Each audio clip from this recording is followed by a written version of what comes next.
Good evening, students. দশম শ্ৰেণীৰ গণিতৰ এটিবোৰ আমোদজনক অধ্যায় এটা আজি আৰম্ভ কৰিম। এটি উদাহৰণ দিছোঁ মই তোমালোকক। ৰীনাৰ এটি চাকৰিত এপইণ্টমেণ্ট পাইছে। তাৰ দৰমহাটো এনেধৰণে চুক্তিবদ্ধ হৈছে। প্ৰথম বছৰত 8,000 টকা, দ্বিতীয় বছৰত 8,500, তৃতীয় বছৰত 9,000, তাৰমানে প্ৰত্যেক বছৰত দৰমহাতে 500 টকাকৈ বাঢ়ি যাব। গতিকে এনেধৰণে কি হৈছে, দৰমহাত চুক্তি হৈছে। ৰীনাৰ দৰমহা প্ৰথম বছৰত 8,000 টকা, দ্বিতীয় বছৰত 8,500, তৃতীয় বছৰত 9,000, চতুৰ্থ বছৰত 9,500, তাৰ পিছৰ বছৰত 10,000, এনেধৰণে দৰমহাত চুক্তি হৈছে। এতিয়া আমি চাওঁ ইয়াত দ্বিতীয় বছৰ দৰমহা আৰু প্ৰথম বছৰ দৰমহাৰ পাৰ্থক্য কিমান। 8,500ৰ পৰা 8,000 মাইনাছ কৰিলে 500 টকা থাকিব।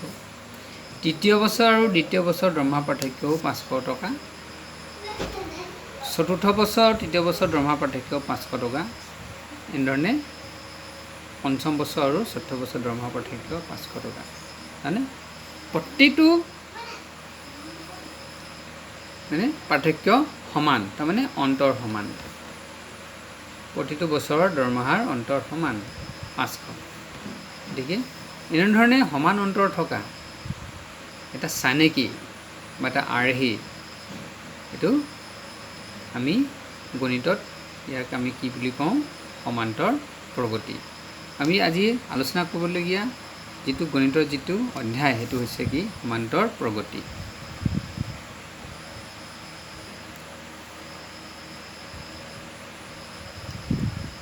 সমান্তৰ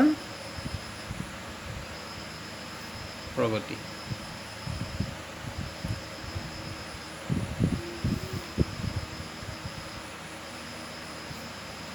দৈনন্দিন জীৱনত আমি এনেকুৱা আৰু কিছুমান পৰিস্থিতিৰ সন্মুখীন হওঁ। ধৰি লওঁ এগৰাকী ছোৱালীয়ে চিত্ৰলেখাই বেংকত টকা জমা ৰাখিছে। প্ৰথম বছৰতে জমা ৰাখিলে 100, দ্বিতীয় বছৰত কি কৰিলে, 50 টকা এটা বঢ়াই 150, তৃতীয় বছৰত 200, চতুৰ্থ বছৰত 250, এনেধৰণে প্ৰতিটো বছৰতে দৰমহা সঞ্চয় কৰা ধন 50 টকাকৈ বঢ়াই বেংকত জমা ৰাখিছে। গতিকে আমাৰ এনেকুৱা প্ৰশ্ন হ'ব পাৰে যে দশম বছৰত তাই কিমান টকা জমা থ'ব লাগিব, বা ইয়াতে যেনিবা 20 বছৰ অন্তত ৰীনাৰ দৰমহা কিমান হ'ব, 20 বছৰ অন্তত। গতিকে এনেকুৱা কিছুমান সমস্যা আমি দৈনন্দিন জীৱনত আমাৰ আহি যায়। গতিকে এইবিলাক সমস্যা আমি গণিতৰ যিটো অধ্যায়ত আলোচনা কৰিম, তাক নাম দিয়া হৈছে সমান্তৰ প্ৰগতি। যিহেতু সিহঁতৰ অন্তৰটো সমান, দ্বিতীয়টোৰ পৰা প্ৰথমটো মাইনাছ কৰিলে 50 হয়, তৃতীয়টোৰ পৰা দ্বিতীয়টো মাইনাছ কৰিলেও 50 হয়, এনেকৈ চতুৰ্থৰ পৰা তৃতীয়টো মাইনাছ কৰিলে কি হয়, 50 হয়। অন্তৰবোৰ সমান, গতিকে সমান অন্তৰ। এই সমান অন্তৰ যিটো, এইটো AP, এৰিথমেটিক প্ৰগ্ৰেশ্যন, এটা জেনেৰেল ইয়াৰ ফৰ্ম আছে। জেনেৰেল ফৰ্ম, সাধাৰণ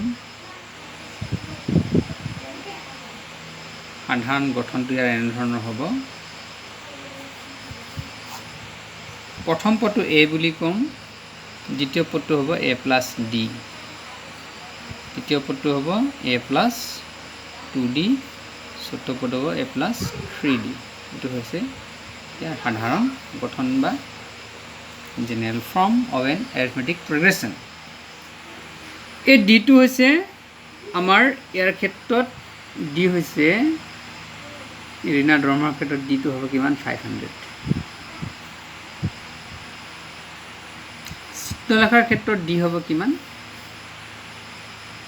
50 যেটো সাধাৰণ অন্তৰ কিমান 50 এই সাধাৰণ অন্তৰ 500 আৰু ইয়াত এ হ'ব 8000 আৰু ইয়াত এ হ'ব কিমান 100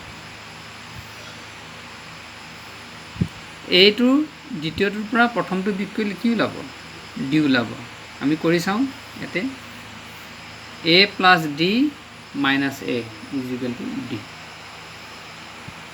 d ওলালে ইয়াত যেনেকৈ 8500 minus 8000 যেগুলো 500 যেনেকৈ ওলাইছে তাৰপৰা আকৌ তৃতীয়টোৰ পৰা দ্বিতীয়টো মাইনাছ কৰিলে কি হ'ব a plus 2d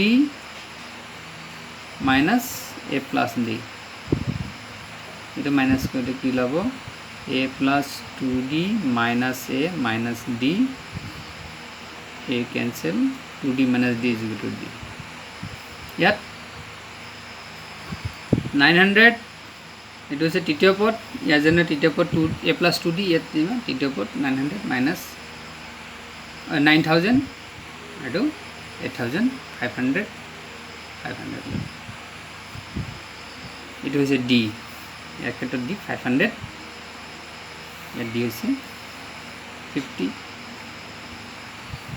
এটা হচ্ছে ইয়াৰ জেনাৰেল ফৰ্ম এই জেনাৰেল ফৰ্মত এটা প্ৰথম পদ দ্বিতীয় পদ তৃতীয় পদ চতুৰ্থ পদ তাৰপিছত আহিব পঞ্চম পদ এনেধৰণে আগবাঢ়ি গৈ থাকিব আমাৰ ইয়াত কিতাপত সমান্তৰ প্ৰগতি কিছুমান ইয়াত তালিকা আছে 1 2 3 4 ইয়াত কি হ'ব 1 2 3 4 ক্ষেত্ৰত প্ৰথম পদ 1 দ্বিতীয় পদ 2 তৃতীয় পদ 3 চতুৰ্থ পদ এনেকৈ 4 ইহঁতৰ সাধাৰণ অন্তৰ কিমান এইটো AP 1 2 3 4 ইয়াত হ'ব a ইকুৱেল টু কিমান 1 d কিমান হ'ব 2 minus 1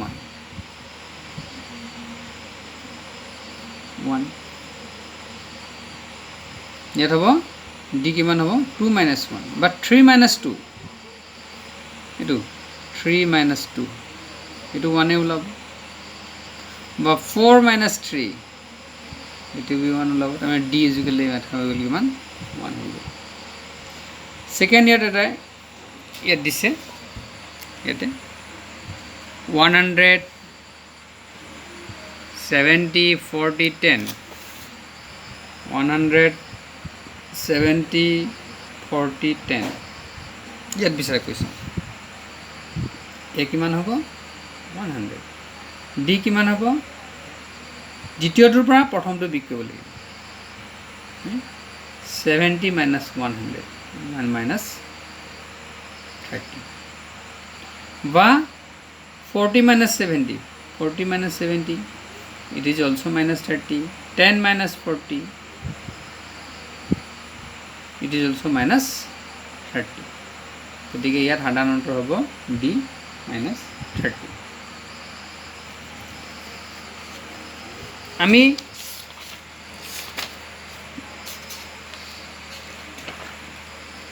এটা আমি 5.1 ৰ আমি অংকটা কৰি চাওঁ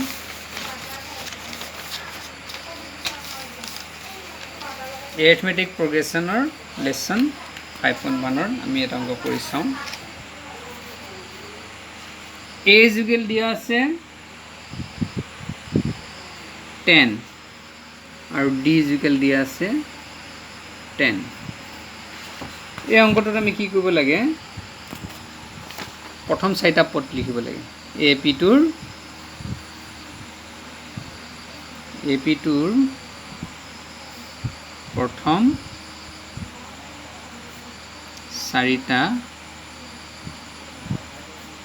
পদ আমি উলিয়াম a ইকুৱেল টু 10 আৰু d ইকুৱেল টু কিমান 10 আছে গতিকে এটো কি হ'ব আমাৰ যেটো জেনাৰেল ফৰ্মুলা a জেনাৰেল যেটো আমাৰ ফৰ্ম আছে a + d a + 2d a + 3d এনেধৰণে আমাৰ চাৰিটা হৈ গ'ল 1 2 3 4 আমি এই ঠাইত দিম 10 ইয়াত কিমান হ'ব 10 plus d is equal also 10 plus 2 into 10 তোমালোক ধৰিব পাৰিছানে d ঠাইত কি হৈছে 10 2 into 10 a plus 3 into 10 তাৰমানে কি হ'ব এটো 10 20 এটো 30 30 এটো 10 আছিল তিসে 40 প্ৰথম চাৰিটা পদ হ'ব এটো প্ৰথম চাৰিটা পদ হ'ব 10 20 30 আৰু 40 যদি এনেকুৱা হলতেন a is equal to -2 আৰু d is equal to 0 ইয়াৰ প্ৰথম চাৰিটা পদ কি হ'ব একদম ইজি d is equal 0 তাৰ মানে হেটো সাধাৰণ অন্তৰ 0 গতিকে পদ একেগিৰা হ'ব প্ৰথম চাৰিটা পদ হ'ব ইয়াত কিমান -2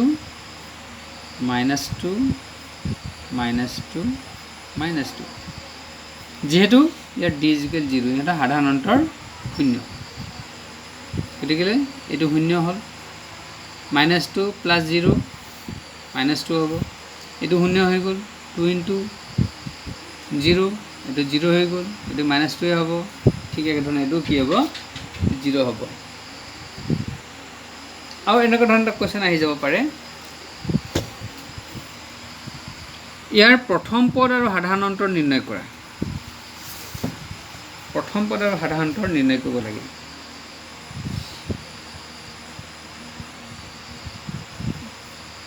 প্ৰথম পদ উলিয়াব লাগিব আৰু সাধাৰণ অন্তৰ উলিয়াব লাগিব এটা বস্তু উলিয়াব লাগে আৰু প্ৰগতিটো হৈছে 3 1 -1 -3 আমাৰ খুব স্পষ্টকৈ ইয়াত প্ৰথম পদটো কি ওলাই আছে প্ৰথম পদ এটো a is equal to আমি a দিব লাগে প্ৰথম পদটো a বুলি কোৱা হয় a ৰে আমি নিৰ্দেশ কৰো 3 আৰু সাধাৰণ যেটো অন্তৰ আছে d বুলি কয় d ৰে আমি সূচিত কৰো সেকেন্ডৰ পৰা second minus first 1 - 3 is equal to -2 বা third minus second third is what third is -1 minus second is 1 গতি minus কৰিলে 1 - 1 -2 এটো আমাৰ সাধাৰণ অন্তৰ -2 আনন্তৰ প্ৰশ্ন আমাৰ কোনবোৰ সমান্তৰ প্ৰগতিত আছে এটো বিচাৰ কৰিব লাগে এটা দিছে 2 4 8 16 তো সমান্তৰ প্ৰগতিত আছে নেকি এটো বিচাৰ কৰিব লাগে সমান্তৰ প্ৰগতিত আছে নে নাই পৰীক্ষা কৰা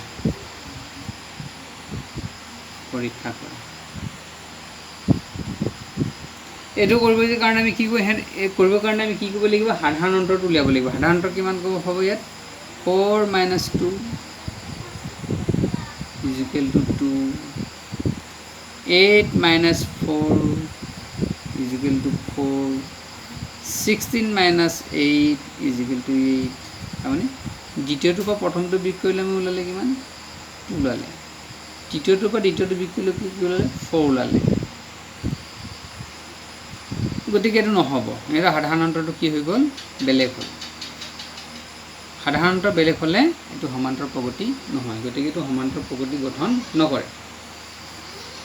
সমান্তৰ প্ৰগতি গঠন নকৰে। এই চানেকিটোৱে সমান্তৰ প্ৰগতি গঠন নকৰে।